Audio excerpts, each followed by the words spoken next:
اللہ تعالیٰ نے عرب کے لوگوں کو ان کی ایک مثال دی ہے کہ یہ جو گھوڑے ہیں تم نے پالے ہوئے، ان کو صرف تم کھانا کھلاتے ہو، لیکن یہ اتنے وفادار ہیں تمہارے کہ اس کھانے کے عوض اپنی جان بھی اسٹیک پہ لگا دیتے ہیں۔ سر یہ جب جنگیں لڑی جاتی تھی تو خالی بندے تو نہیں مرتے تھے، گھوڑے تو پہلے مرتے تھے۔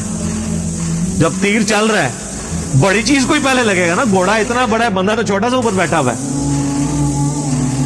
جب تلوار لگتی تھی بندے مرتے تھے تو گھوڑوں کی بھی ٹانگیں کٹتی تھی،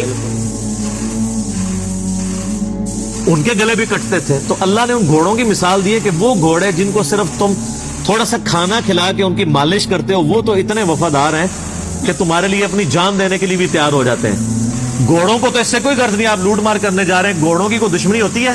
جنگ یرموک میں اگر صحابہ گھوڑوں پہ بیٹھ کے گئے ہیں تو ان عرب کے گھوڑوں کی تو رومن امپائر کے ساتھ کوئی دشمنی نہیں تھی، کیا تھی؟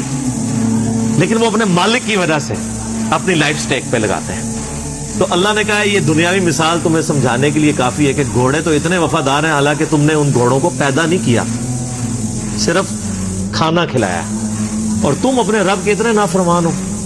تمہیں تو اس رب نے پیدا بھی کیا، تمہیں ہر طرح کی نعمتیں دی ہیں، اور تم تو گھوڑے جیسے بھی نہیں ہو سکے، جانوروں سے بھی بدتر ہو تم۔ اولئک کالانعام بل ہم اضل، یہ چوپایوں کی مانند ہے بلکہ اس سے بھی گئے گزرے۔ سر اس صورت کے اندر کیا سوز و گداز، کیا رکت ہے کہ تم گھوڑوں کے مانند بھی نہیں ہو سکے۔ گھوڑے کو صرف کھانا کھلاؤ تو وہ تمہارے لیے جان بھی دے دے میدان جنگ میں، اور اللہ جس نے تمہیں پیدا کیا ہر طرح کی نعمت دی، تم 5 وقت کی نماز پڑھنا بھی تمہارے لیے مشکل ہے اس کے لیے۔ والعادیات ضبحا، مجھے قسم ہے تیز دوڑنے والے گھوڑوں کی،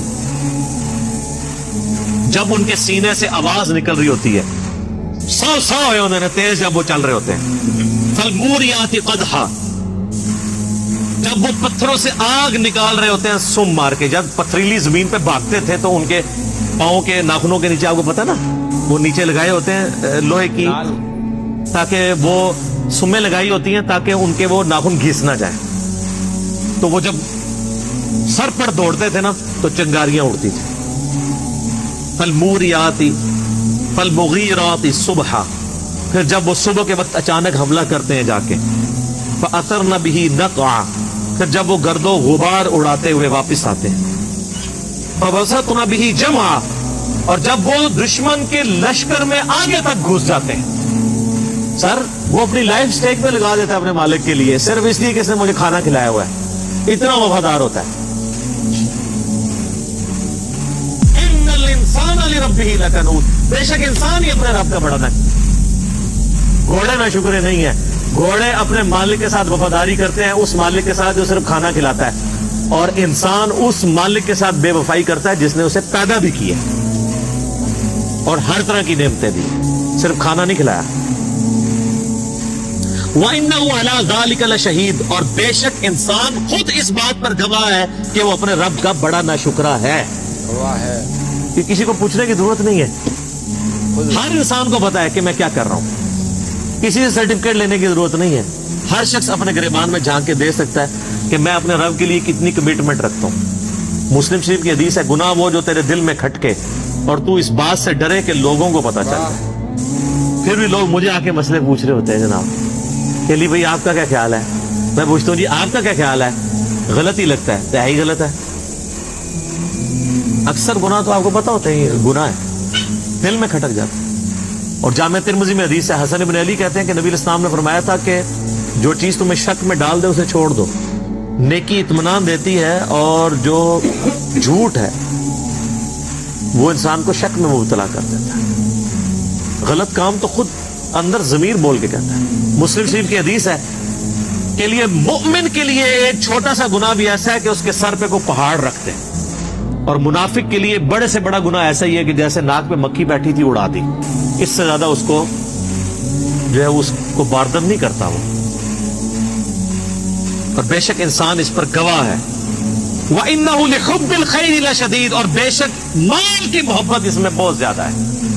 اصل چیز ہی یہی ہے سر، ساری بیماریوں کی جڑ مال ہے۔ اور جامع ترمذی میں حدیث ہے ہر امت کا کوئی نہ کوئی فتنہ تھا، ویسے تو ہمیشہ ہی مال فتنہ رہا ہے، لیکن نبی علیہ السلام کی امت کا تو اسپیسیفک فتنہ مال ہے۔ آپ نے فرمایا کہ ہر امت کا کوئی بڑا فتنہ تھا، میری امت کا سب سے بڑا فتنہ مال. اور بخاری و مسلم میں وہ حدیث بڑی رقت انگیز ہے جو آپ نے اپنی وفات سے 1 مہینہ پہلے خطبہ دیا. شہدائے احد کے قبرستان میں جا کے دوبارہ نماز جنازہ پڑھ کے قبرستان میں صحابہ کو ڈرایا اور کہا کہ دیکھنا میں تمہارا پیشرو ہوں, میں اپنے حوض کوثر کو اس وقت بھی دیکھ رہا ہوں. مجھے اپنے بعد تم سے یہ خطرہ نہیں ہے کہ تم شرک کرنے لگو, لیکن مجھے یہ ڈر ہے کہ تم دنیا کے مال کی محبت میں پڑ جاؤ گے اور پھر ایک دوسرے کو قتل کرو گے جس طرح اگلوں نے کیا, اور پھر تم بھی تباہ و برباد کر دیے جاؤ گے جیسا کہ اگلے. اور آپ دیکھ لیں نبی علیہ السلام کی وفات کے کچھ عرصہ کے بعد یہی امت میں وہی کام شروع ہو گیا. افلا یعلم اذا بعثر ما فی القبور, کیا انسان اس وقت تو نہیں جانتا جب اسے قبروں سے نکال لیا جائے گا؟ وہ چاہے قبر مٹی کی قبر ہو, چاہے وہ سمندر میں مرا ہو, چاہے وہ ایئر کریش میں ہواؤں میں اس کی راکھ بکھر گئی ہو, چاہے کسی شیر کے پیٹ میں ہے وہ اس کی قبر وہیں بن گئی, قیامت والے دن اللہ تعالیٰ اسے زندہ کر عالم برزخ سے قیامت میں میدان محشر میں لے آئے گا. وَحُصِّلَ مَا فِي الصُّدُورِ, اور اللہ تعالیٰ ہر اس چیز کو بھی ظاہر کر دے گا جو انسان کے سینے میں چھپی ہوئی تھی. اگر کسی نے کوئی نیکی کا کام بھی کیا ہے نا کسی کو دکھانے کے لیے, تو دنیا میں تو وہ ضرور سخی ہوگا, لیکن اللہ کے حضور 0 سے ملٹیپلائی. وہ مسلم شریف میں بڑی لمبی حدیث ہے, قیامت والے دن ایک سخی کو, ایک شہید کو اور ایک عالم کو بلایا جائے گا, قرآن کے قاری کو. اللہ کہے گا ہاں بھائی شہید تو نے میرے لیے کیا کیا؟ یہ کہا اللہ جان ہی تو تھی, دے دی تیری راہ میں, اور کیا کرتا؟